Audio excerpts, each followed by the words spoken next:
क्या आपने आज तक अपने पार्टी के अध्यक्ष का चुनाव नहीं कराया? सर्वसम्मति से हुआ। कांग्रेस के पास कम से कम कहने के लिए है कि चुनाव होते हैं। सीताराम केसरी बनाम पायलट साहब, उसके बाद सोनिया गांधी बनाम जितेंद्र प्रसाद जी। तो मैं ये जानना चाह रहा हूं कि ये बीजेपी में क्यों नहीं होते हैं चुनाव अध्यक्ष चुनने के लिए?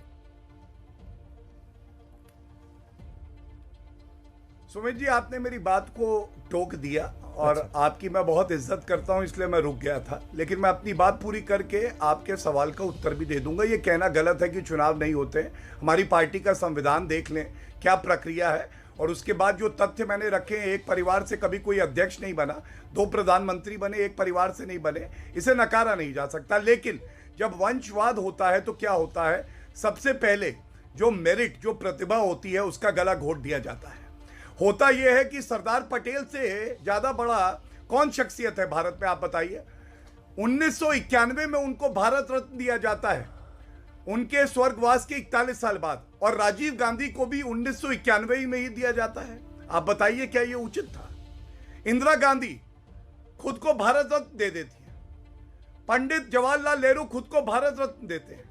मतलब गांधी परिवार का बच्चा पैदा हुआ तो 2 चीजें पक्की हैं, एक वो अध्यक्ष बनेगा कांग्रेस पार्टी का, दूसरा भारत रत्न उसको दिया जाएगा।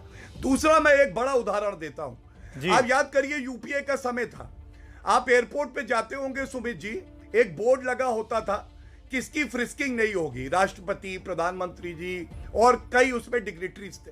केवल एक ऐसा व्यक्ति था जिसका नाम लिखा होता था कि इसकी नहीं होगी। वो मालूम है कौन था?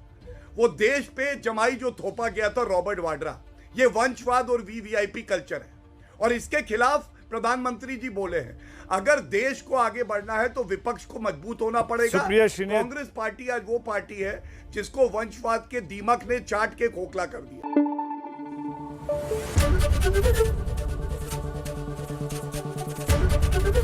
एबीपी न्यूज आपको रखे आगे।